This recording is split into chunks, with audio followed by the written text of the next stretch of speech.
بیوی کا جو جہیز ہوتا ہے اس کے انتقال کے بعد اب اس کا مالک کون ہے، کیا کریں اس کا؟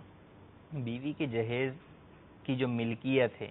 حقیقتاً وہ جہیز کی مالک تو عورت خود ہی ہوتی ہے، ٹھیک ہے، جو بھی اس کو میکے سے ملا ہے ان سب چیزوں کی مالک وہی ہے، فرنیچر ہے، برتن ہے، دیگر ساری چیزیں ہیں۔ صحیح اب انتقال ہو گیا، اب صحیح بچوں کے ساتھ جو ہے وہ رہتے تھے، اب جو ہے وہ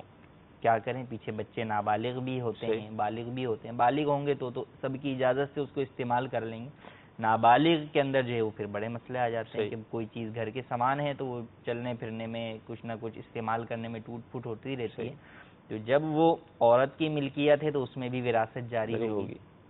چاہے وہ بیڈ آپ بولیں کہ بھائی یہ تو پہلے ہی 20 سال پرانا ہے مگر اس کی جو بھی قیمت ہے صحیح تو اس اعتبار سے اس میں وراثت جو ہے وہ جاری ہوگی۔ ہاں اب یہ ہو سکتا ہے کہ جیسے والد ہے بچوں کا تو وہ جو ہے وہ جو بھی مال ہے اس کی مارکیٹ سے اس کی کوئی قیمت لگوائے اور قیمت لگوا کے وہ خود خرید لے، صحیح اور وہ مال جو ہے وہ بچوں کے ترکے کے اندر جو بچوں کا مال ہے اس میں شامل کر لے، اکاؤنٹ میں رکھوا دے، یا جو ہے وہ اور کسی جگہ پر حفاظت سے رکھ لے، کل کو جب بچے بڑے ہو جائیں تو بتا دیا جائے کہ بھئی یہ جو مال تھا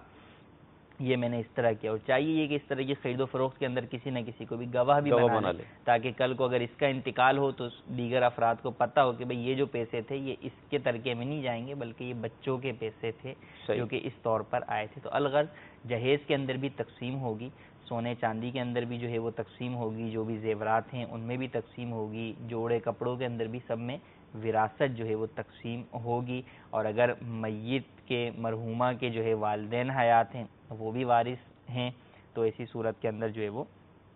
ان کو بھی اس کا حصہ تقسیم وراثت کا دیا جائے گا۔ ٹھیک